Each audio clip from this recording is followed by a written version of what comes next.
Hey guys, it's Fred. Good morning to you. This is going to be a lengthy, probably, video. It's going to be an informative video. It's for the two of you that watch us, my videos on my channel. You may find it interesting. It's going to be informative as far as, this gun is a very important part of this case. It's not just a part of the case, it is the case. The gun is what they are saying was the new evidence that got this cold case brought to life.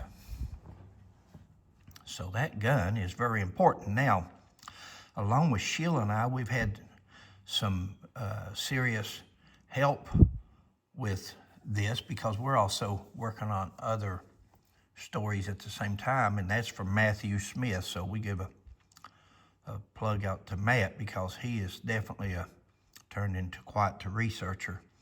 Guys, once again, Matt is not even, he's like us, he's not even or wasn't a big Buford Pusser fan. He was just somebody that likes to CSI and is after the truth. I think that's what you're going to find in this video here. I think you're going to find it interesting. This is going to have Mike Elam. This is going to concern O'Neill Moffett and various rumors that Mike has started throughout the years. And we're going to try to address them. This paper you're looking at right here, I was wondering, what brought this up was this particular person and their interview or correspondence back and forth with the TBI. They had emailed some concerns that they had, especially on a social media post where Dennis Hathcock had made mention of knowing where the gun is all of its life or something like that. It was something to that effect that could have been very easily checked out or investigated. Or again, they've talked to Dennis Hathcock many a times.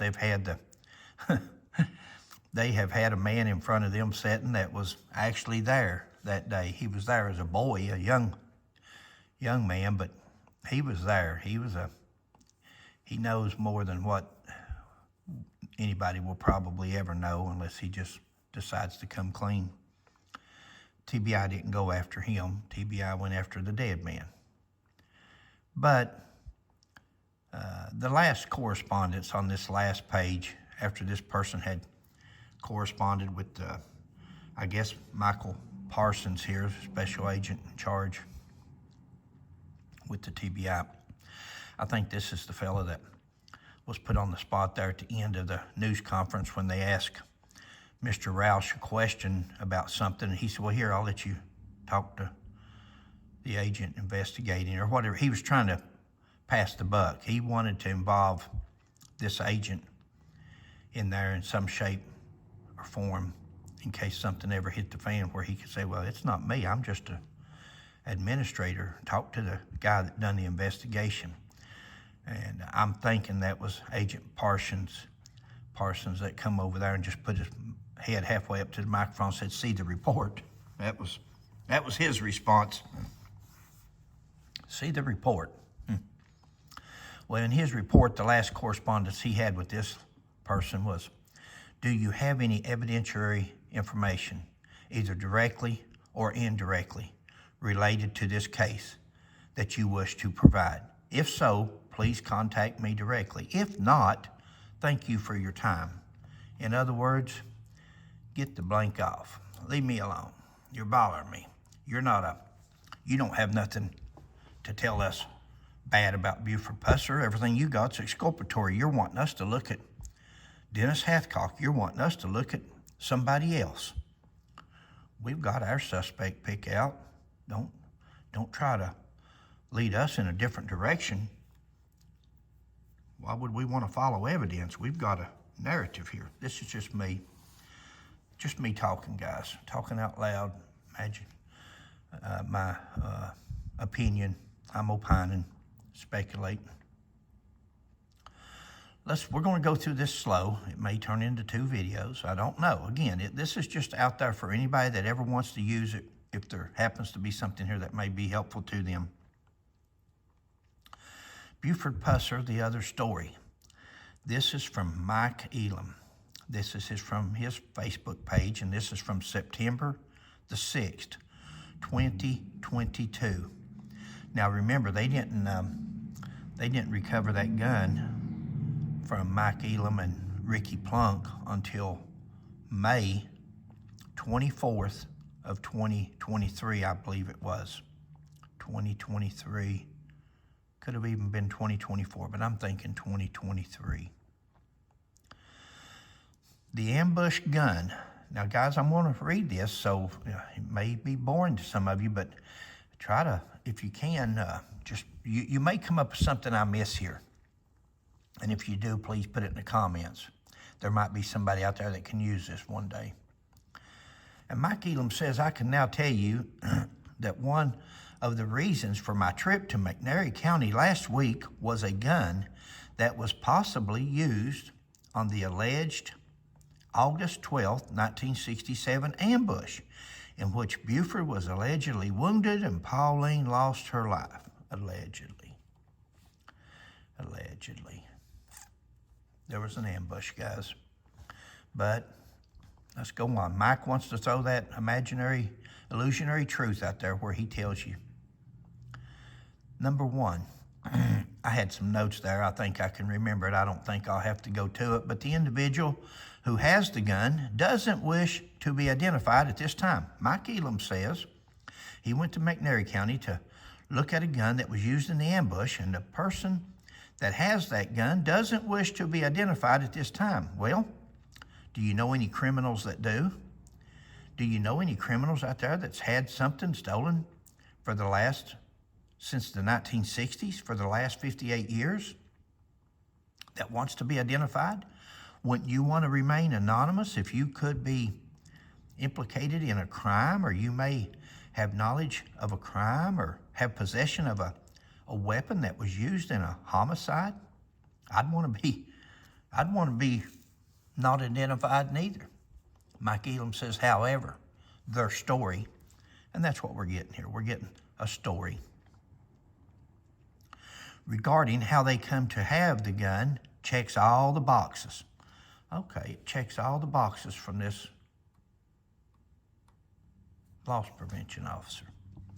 See, guys, that was the first mistake right here. This man that doesn't want to be identified, instead of going to the TBI, the Highway Patrol, the McNairy County Sheriff, the ATF, the FBI, Adamsville Police, he went to Mike Elam. That right there is a telltale sign something's not right. If you're a law-abiding citizen and you want the truth to come out and you really feel that you want something investigated, you don't go to a YouTuber. You don't go to somebody that wrote a little book. You go to the police. They said they have always wondered if it was indeed the gun that was used that day, but they simply don't know. Now, we're going to go over Ricky Plunk's report. The individual up here that didn't want to be identified has now been identified, and that's Ricky Plunk. We know that now, so everybody can.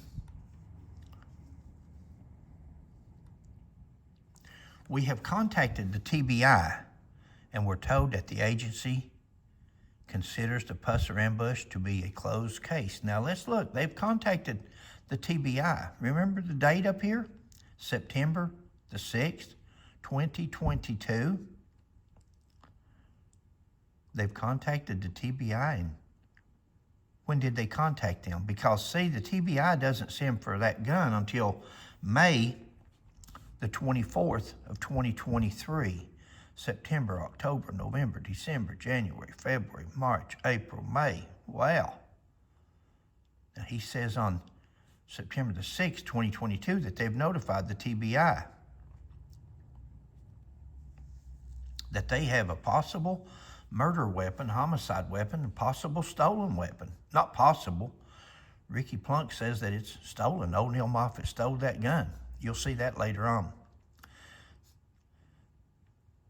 contacted TBI and were told that the agency considers the Pusser ambush case to be closed, a closed case, and will require a court order to reopen the file to compare the ballistics. Now, let's go back to the closed case. Do you guys remember when prosecutor, Attorney General Mark Davison was on the stage in front of the podium, and he said, or maybe it was Roush. Director Roush, this is Nikki with News 2 out of Nashville. I want to go back one more time about kind of what inspired you guys to retake a look at this case. You mentioned some internal discussions and things like that. Can you go over that one more time? And then you mentioned the weapon as well. Certainly. The question is about what inspired our team to take a look at this again, and then any information about the weapon itself that we were that came into our knowledge. As with most cases that have yet to be resolved, our team is always taking looks back and trying to see if new sets of eyes can determine information that might help in these cases.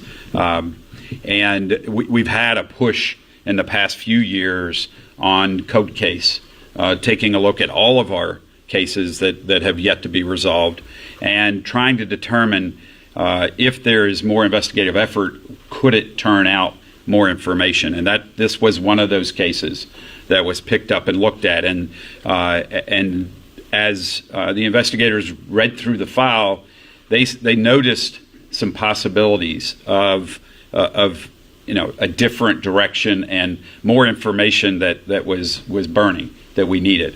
And so that led to kind of the further look at it, and then just fortunate that we got a call about the weapon, and so that potential homicide weapon was provided to us, and so that too was part of our evidence to further the investigation, and really kind of took the investigation a little in a new direction with new vigor. Maybe it was Roush that said this, and I'll try to put that in here. I'll try to fit that in. But it's in the press conference on August the 29th, 2025, and one of those gentlemen said, we were going through some code cases, and we just happened to pull this one out. And after we started investigating and looking for more evidence, then new evidence turned up, which was the gun. According to the TBI, according to Mr. Roush or Mr. Davison, unless they're not telling us the truth, according to them in their own words, and that's what you would pay attention to. That's what I say about Buford Pusser not having a statement. You have to go by what he's told television stations or Eddie Bonds or people like that. That's how you know it's the truth. It's coming out of his mouth, or at least that's his story. Same way with Mr. Roush or Mr. Davison one. Which one of them guys, or did both stand up there and say, well, we was going through some code cases and we picked Buford Pussers out. We're investigating it, and we put the word out that we was looking for more information, and we were contacted about somebody that had some new evidence. So according to them, they were already investigating the Buford Pusser case. They just happened to be investigating code cases. Well, Mike Elam's full of hot air. But sometimes Mike Elam does put a sentence or a word in there every now and then that may be the truth. I tend to believe what Mike Elam might be saying here over Mr. Roush or Mr. Davison. And he contacted TBI, and the TBI told him that the Pusser case was closed and it would require a court order to reopen the file. How do you close an open case? How do you close? You close a case when everything it's been completed. There's a closing to it. There's a disposition that says, hey, suspects were dead, suspects were incarcerated. But as long as the case is not solved, it's still open. Now, he says they told him the case was closed and it would require a court order to reopen